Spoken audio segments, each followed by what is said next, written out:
Magajanian Quinn, a member of the California Arts Council and Beverly Hills Arts Commission, is the former West Coast editor of Andy Warhol's Interview magazine and society editor of the Herald Examiner. Her cover stories can be read in Venice and Detour magazines, and she is a contributing editor to California Apparel News. For the next half hour, Joan will bring you inside news and views on society, art, film, and the exhilarating worlds of these multifaceted people. Here is Joan Quinn. Hi, I'm Joan Quinn, and welcome to Joan Quinn, Etc. Our guests today are Noel Blanc and Guy Dill. Noel Blanc is the voice we hear in cartoons and commercials. He learned his trade from his father, the late Mel Blanc, who was a legend on radio, a regular on the Jack Benny Show, and in those Warner Brother cartoons.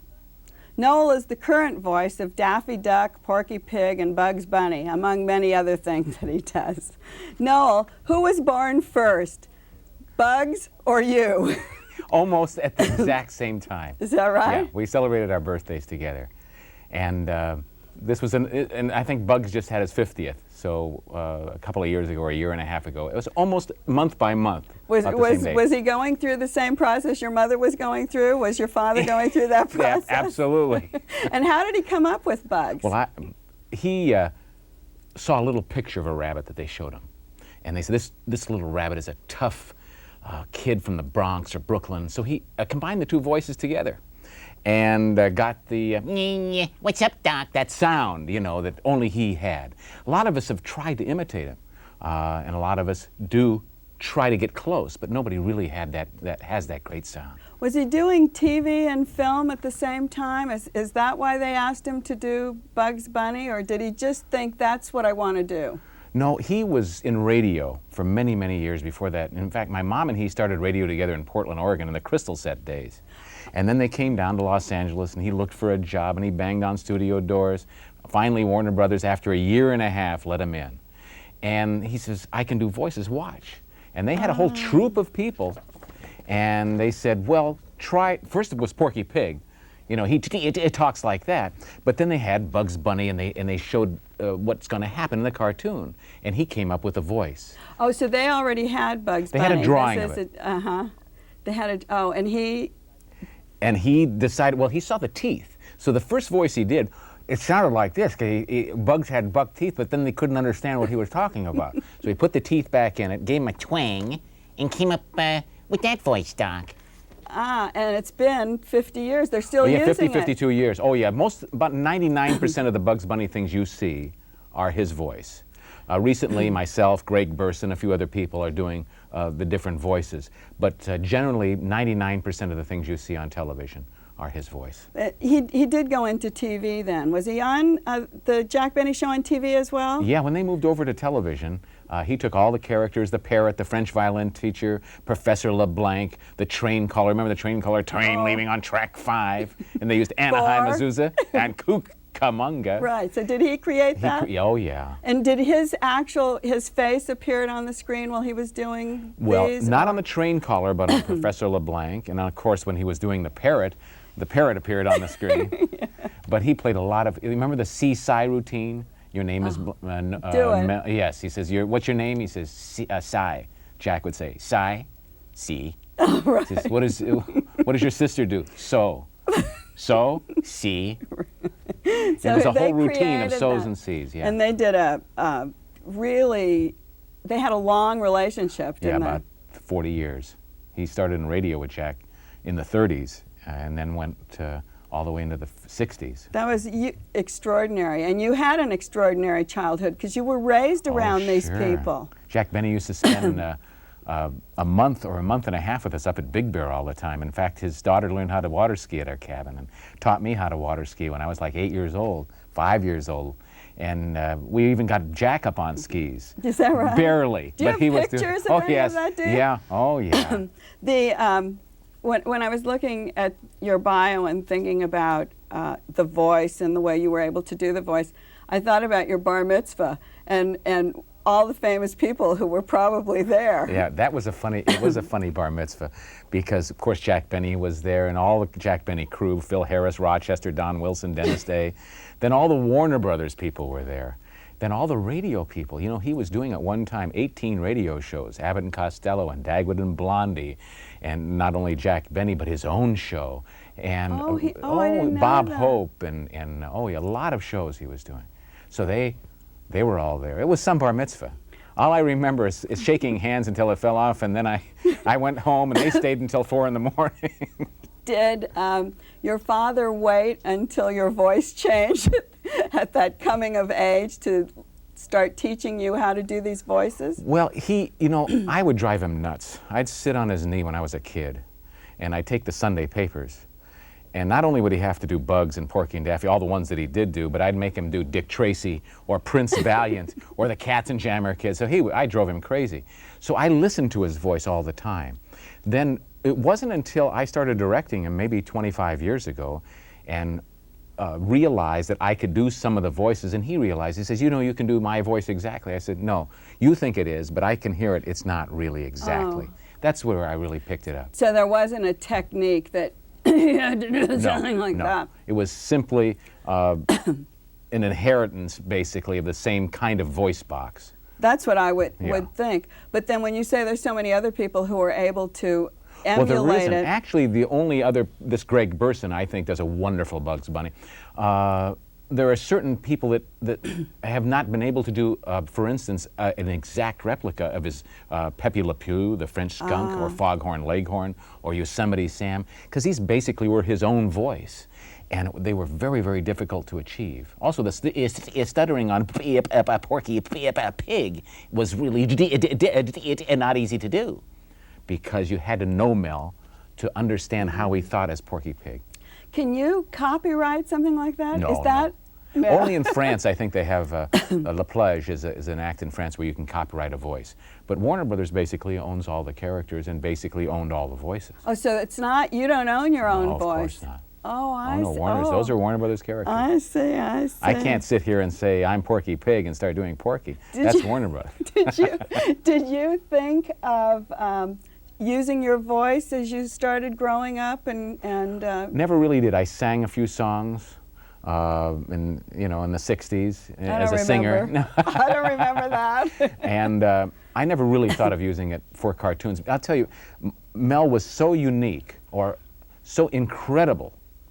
He did 1,500 different voices and dialects that I never even attempted to think about doing them because I was always in awe of that. I knew I could direct them, but I couldn't do the voices. You started an ad agency at one time. Yeah, was it with your company. father? Oh yeah, we started Blank Communications many, many years ago and did thousands of commercials where he participated, and I would do some with him. So would you direct? I would direct and be on a few, and yeah, that was what I did during the time. Another thing that I thought was really interesting, and I don't know if if you've continued doing it, but you put together these comedy spots. Oh, the comedy vignettes. You remembered that. That's a while back. It was called Super Fun, and it was the largest comedy library ever done for radio. We must have done 9,000 separate bits with all the most wonderful actors and writers and people that nowadays you'd say, gee, they're all stars, you know. And how did you tell us the concept of it? Because it seems like now they could be little shorts in between cable shows or on the, Yes, they could on do the that. news. It just was interesting. And that's how they used it. They dropped they in did. lines. Sure, a disc jockey would have his own comedy repertory group, basically, by just hitting the button and dropping in our lines, or 30-second bits, or 1-minute bits, or 10-second bits. And what would they be actually jokes, or? There would be as if the actors were in the studio. They would say crazy things to the disc jockey. The disc jockey could actually play against these people. And there were some wonderful people in there, going back to Bob Crane and Artie Johnson and Howie Morris and all the great gang that we used to see on Laugh In was on it, and the writers that were on there too. Are you still doing that? No, we stopped producing that a few years back. But have you thought about redoing Well, it? for television, Yes. which would be fun. Yeah, I think it would be syndicate bits great. like that to drop in. Those are the kind of things they need in between news or in between some of those Yeah. shows when you're like staring at a blank screen. But they'd rather put in a commercial. I know. It's easier. And more money. What is a typical Noel Blanc day? Well, I've always, as you know, you're a collector too. I know you collected Tiffany lamps and many interesting pieces of jewelry and all different types of collecting. I like automobiles and watches. I know, it's like you collect watches that take up a little bit of room and cars that take up a lot of room. So tell us why. Well, I've always enjoyed automobiles, and so did my dad. In fact, we were in a business where we'd take old cars and fix them up. When we had time, we'd go down and fix them up, and we had 50 or 60 cars we were doing that with. And we'd buy them for $300 and sell them for $200 after we'd fix them up. It was a losing proposition. Right. But I've always enjoyed automobiles. So I spent a great amount of time really researching automobiles, from Ferraris to hot rods. I mean, the whole scope, you know. I have to tell a little story because I know you fly a helicopter. And one of the reasons I think you learned how to fly a helicopter was so you could survey junkyards. I found a lot of great cars by helicopter. I was flying north to San Francisco one day and flew in the middle of a mountain range where there were really no roads, and saw maybe 300 of the greatest cars just laying outside. This old gentleman had just driven up all these cars and parked them year after year, and he'd been there maybe 30 years. So I flew in. I didn't know if I was going to get shot or not, and then found a couple of cars up there. It was really interesting. So it was worth it. Oh, sure. Now, what about watches? What attracted you to watches? Watches I was attracted to by my dad. He was fascinated with time. And he was a horologist. I became a horologist. We studied the art of timing devices. We studied the histories of time. And we became collectors together when I was a small child, and he was just going into television from radio. We started actually collecting together. Have you thought of putting together your own museum or giving your piece? Oh, you have? I have done a lot of giving pieces to different countries where they were origin at, for instance, in Germany, and in England, and in France, where I can give some to the museum.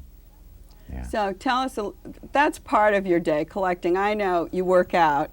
Work out, ride my indoor bicycle a lot, work out a little bit at the house, every day. You used to ride your bike all over Beverly Hills. Right. Now I do it indoors, and I commute by bicycle most of the time. Do you? Yeah. Instead of really pushing it on the outdoor bike, I really do it on an indoor bike. And then when I just come, like if I come here or Did you come to the studio on your bike? Today I didn't, but this morning I was to search it out to know where I was going today by car. Oh, you did? And I visited a friend at the hospital right here too.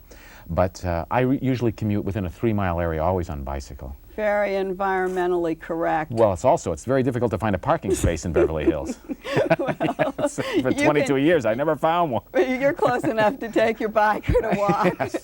And we're going to walk out of here because right. our time is over. It's so nice being here and being able to see you again, because we've been friends for an awful long time. I know, and I thank you very much for being here. Thank you. And when we come back from the break, we'll be with Guy Dill.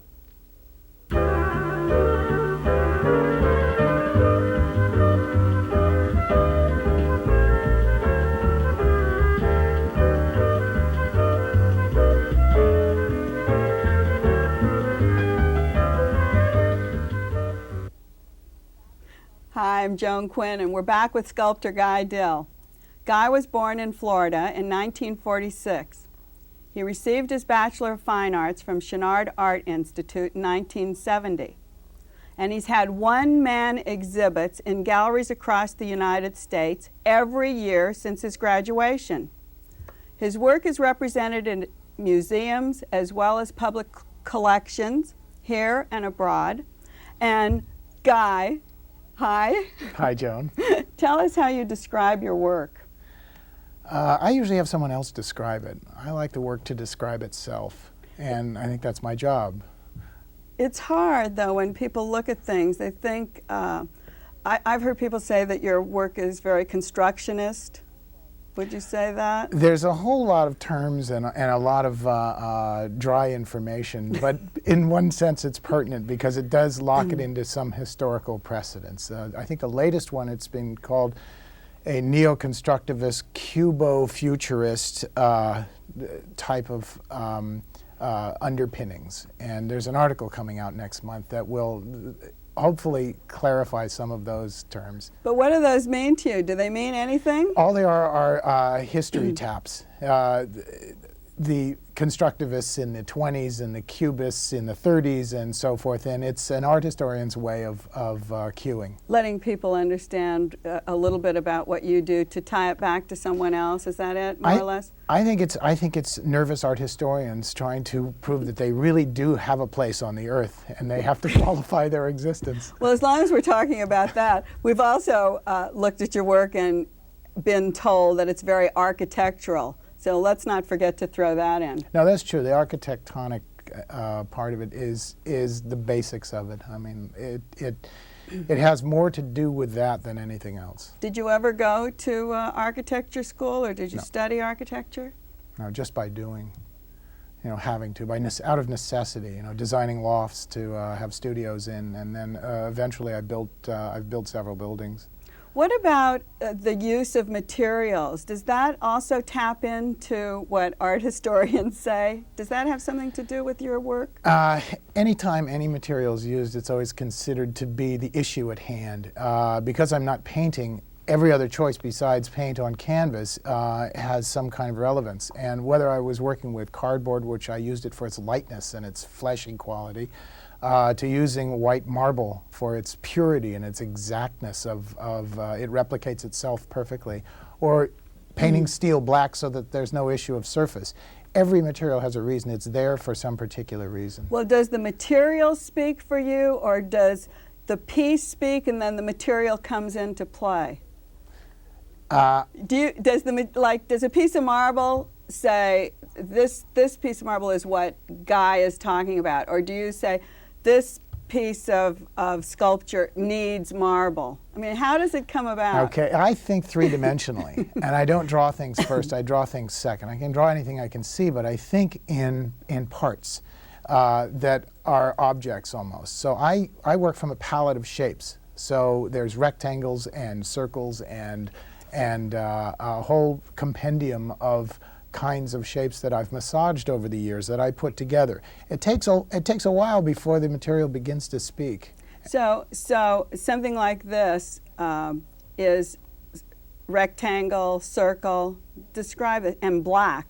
Well, it's really a very, very formal composition that takes itself from being a raw material or just simply a rectangle, and the combinations that occur with the rest of the parts pull it into another context. It's no longer just a rectangle. It becomes a doorway or a lintel of some sort. The relationship of the circle, now it's not just a circle, it's a negative space and a positive, and it has an interaction. Its line and its form begin to build something, a third part, which is referred to as art.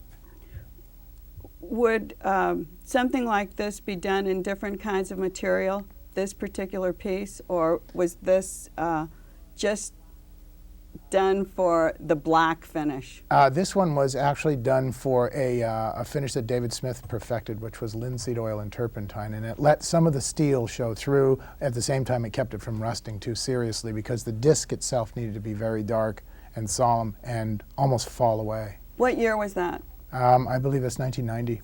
We have a small maquette, and I say small because I think this could be made to any kind of dimension that you wanted.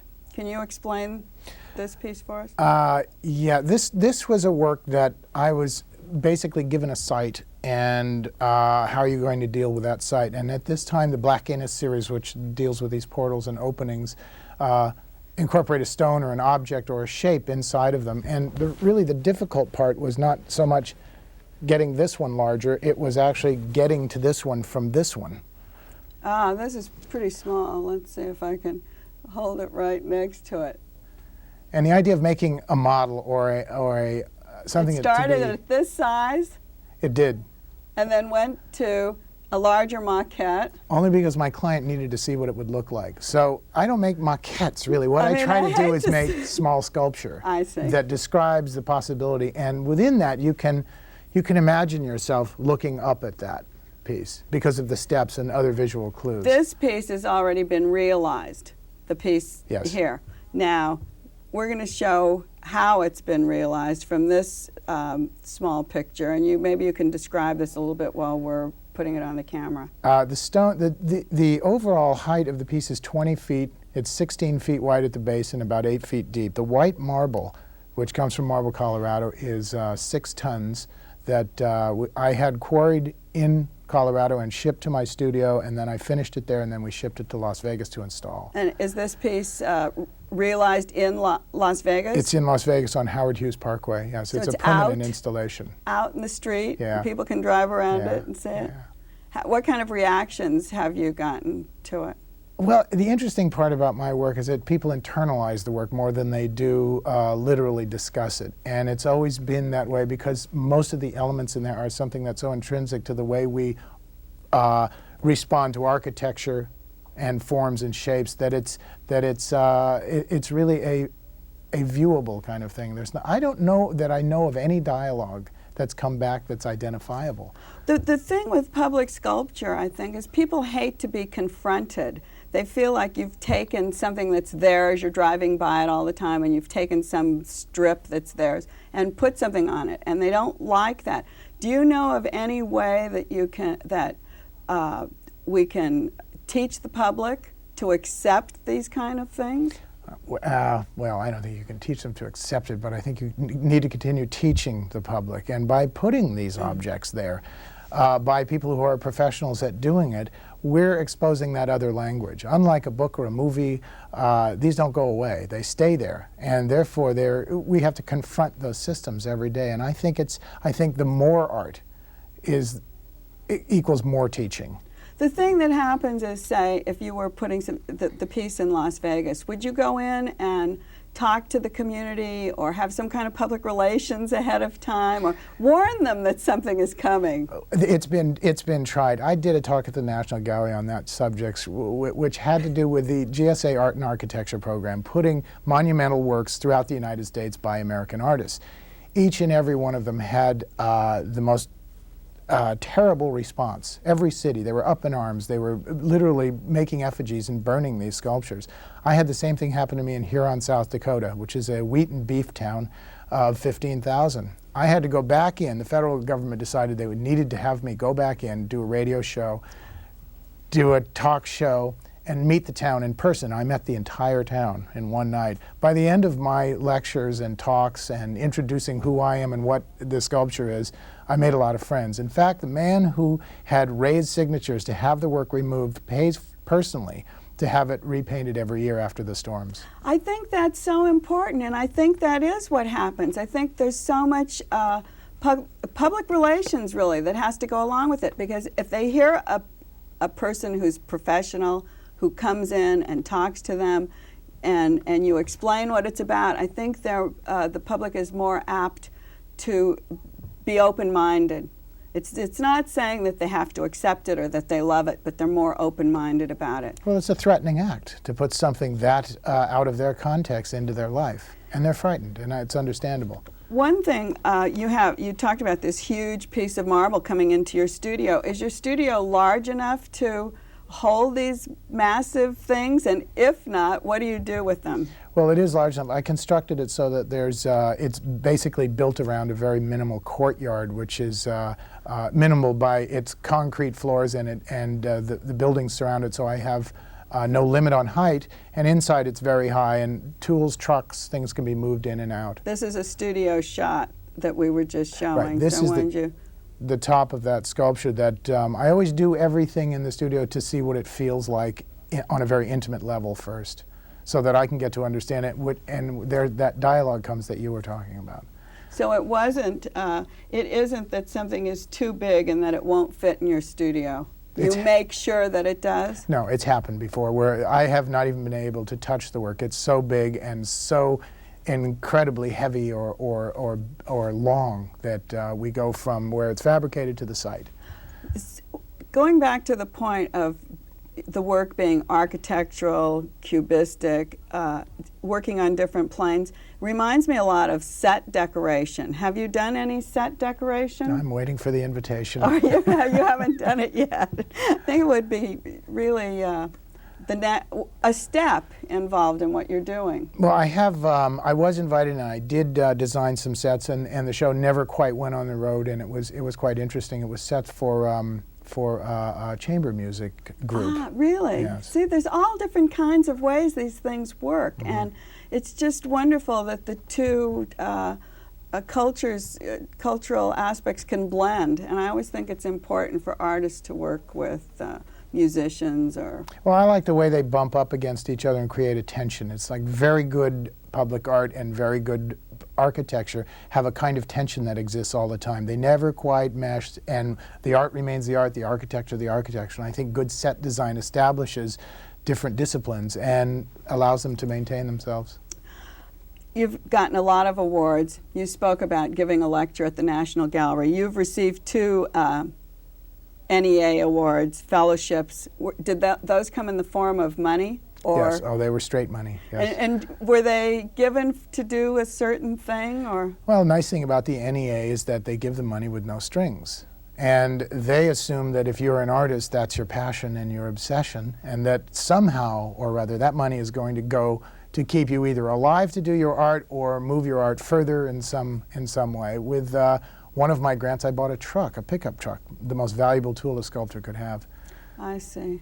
And then you received from the Chicago Art Institute the first prize. What was that? That was a show, the American show, and I'm not sure if they still have it, but Andy Warhol won it for painting that year, and I won it for sculpture. I mean, it's funny. I won a prize for my art. It's always seemed an hilarious kind of But do they keep a piece? Do they put it in the collection? No, they actually didn't keep that piece, but they gave me money. Oh, I see. And I believe that the piece went into a different collection, but it was exhibited there. What are you doing now? Well, I have a show that has just gone up at Jan Turner Gallery on Melrose, and it is called Notes from the Campus Gates. And that is the work that has come from a commission that Low Development for the Sony Music Entertainment in Santa Monica. I've done the entrances for the buildings. And we have to go, but you're also doing some printmaking. Yes. Is that right? Yes. And you'll have to come back and show us your prints. But Guy Dill, we want to thank you for being with us today. And thanks for being with us on Joan Quinn, etc. It's time to go, and we'll see you next time.